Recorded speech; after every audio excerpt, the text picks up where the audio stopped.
Halo semuanya, kembali lagi bersama kelompok 4. Gimana nih kabar kalian? Semoga selalu sehat dan selalu bahagia ya.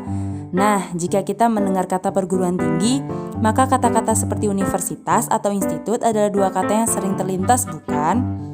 Padahal nih ya, jika kita ingin gali lebih dalam, sebetulnya perguruan tinggi tak hanya identik oleh dua kata tersebut loh. Perguruan tinggi sendiri sebetulnya terbagi atas beberapa jenis berdasarkan kriteria tertentu di dalamnya. Kesemua jenis perguruan tinggi sendiri wajib banget nih untuk kamu ketahui, apalagi kalau kamu sekarang akan memasuki jenjang perguruan tinggi. Lalu apa saja sih jenis-jenis perguruan tinggi tersebut? Yuk kita simak penjelasan berikut ini. Oke, jadi yang pertama ini kita akan membahas tentang jenis-jenis perguruan tinggi berdasarkan rumpun ilmu dan sistem pendidikannya. Berdasarkan rumpun ilmu dan sistem pendidikannya, perguruan tinggi di Indonesia terdiri atas 5 jenis. Apa sajakah itu? Oke, yang pertama adalah universitas, merupakan perguruan yang di dalamnya terdiri atas berbagai macam disiplin ilmu, mulai dari ekstra, humaniora, bahkan seni dan agama. Kesemua disiplin ilmu tersebut biasanya dikelompokkan secara khusus ke dalam fakultas-fakultas tertentu. Misalnya, Fakultas Ilmu Budaya yang menampung berbagai macam disiplin ilmu yang berkaitan dengan sastra dan budaya, seperti sastra Indonesia, sastra Inggris, dan antropologi. Universitas juga menawarkan berbagai macam jenjang pendidikan, mulai dari diploma hingga doktoral. Dari segi sistem pendidikan, universitas menjalankan sistem pendidikannya secara akademis dan praktis sekaligus. Jadi jika kamu berkuliah di suatu universitas, kamu bisa mempelajari disiplin ilmu tertentu baik akademis maupun praktis sekaligus. Yang kedua adalah institut. Sama seperti universitas, institut juga menyediakan sistem pendidikan akademis dan praktis serta mempunyai jenjang pendidikan yang beragam. Hanya saja, jurusan-jurusan yang ada di institut hanya berasal dari rumpun ilmu tertentu yang kemudian dikelompokkan ke dalam fakultas-fakultas khusus. Institut Teknologi Bandung misalnya, sesuai namanya, fakultas-fakultas di institut ini kebanyakan merupakan fakultas yang berkaitan dengan ilmu teknologi.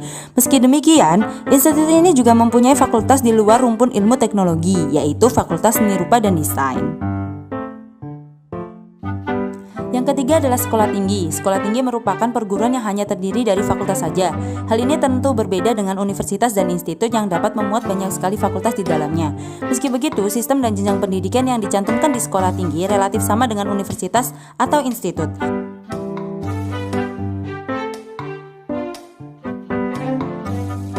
London School Public Relations adalah salah satu contoh di antaranya. Sekolah tinggi yang berada di Jakarta Pusat tersebut hanya memuat satu fakultas saja di dalamnya, yakni Fakultas Ilmu Komunikasi.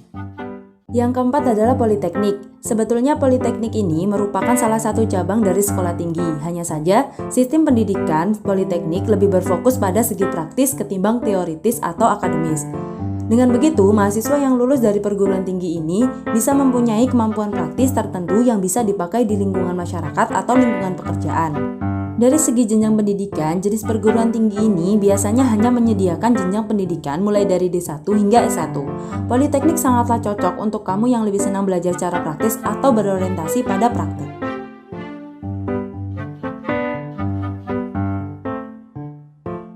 Adapun beberapa contoh dari jenis perguruan tinggi ini adalah Politeknik Negeri Malang atau disingkat Polinema dan juga Politeknik Pajajaran atau Poljan. Yang kelima adalah akademi. Sama seperti Politeknik, akademi juga menerapkan sistem pendidikan yang lebih menerapkan sisi praktis. Bedanya, akademi hanya bisa menyediakan pendidikan praktis untuk satu rumpun ilmu tertentu saja. Hal ini berbeda dengan Politeknik yang bisa menyediakan pendidikan praktis untuk berbagai jenis rumpun ilmu yang ada. Bandung Pilot Academy adalah salah satu contoh di antaranya. Akademi yang ada di Kota Bandung ini secara khusus menyediakan pendidikan praktis untuk rumpun ilmu penerbangan saja. Oke, yang selanjutnya kita akan belajar tentang jenis-jenis perguruan tinggi berdasarkan pengelolaannya. Dalam prakteknya, perguruan tinggi dikelola oleh pihak-pihak tertentu. Adapun pihak-pihak pengelola tersebut biasanya adalah pihak pemerintah ataupun swasta. Berdasarkan pihak pengelolanya, perguruan tinggi pun terbagi atas beberapa jenis, yakni yang pertama adalah perguruan tinggi negeri atau disingkat PTN. PTN merupakan perguruan yang dikelola langsung oleh pemerintah, utamanya Dinas Pendidikan Nasional. Unpad, ITB, UGM, UB, dan UM menjadi beberapa contoh dari perguruan tinggi negeri. Yang kedua adalah perguruan tinggi swasta atau disingkat PTS. Berbeda dengan PTN, PTS dikelola justru oleh pihak swasta. Biasanya pihak swasta yang mengelola PTS adalah individu-individu tertentu atau kelompok yayasan tertentu. Unisba, BINUS, dan ITENAS adalah beberapa kampus yang tergolong dalam perguruan tinggi swasta. Yang ketiga adalah perguruan tinggi kedinasan atau disingkat PTK. Dibandingkan dua daftar sebelumnya, bisa dibilang kalau perguruan ini mungkin kurang begitu populer di telingamu. Adapun PTK sendiri merupakan lembaga pendidikan tinggi yang dikelola oleh lembaga pemerintah selain Dinas Pendidikan Nasional. Biasanya PTK dikelola oleh lembaga pemerintah, kementerian ataupun non-kementerian, institut pemerintahan dalam negeri atau IPDN, dan Sekolah Tinggi Akuntansi Negara atau STAN adalah dua contoh di antaranya. IPDN merupakan PTK yang dikelola oleh lembaga pemerintah kementerian, yaitu Kementerian Dalam Negeri, sedangkan STAN dikelola oleh Kementerian Keuangan.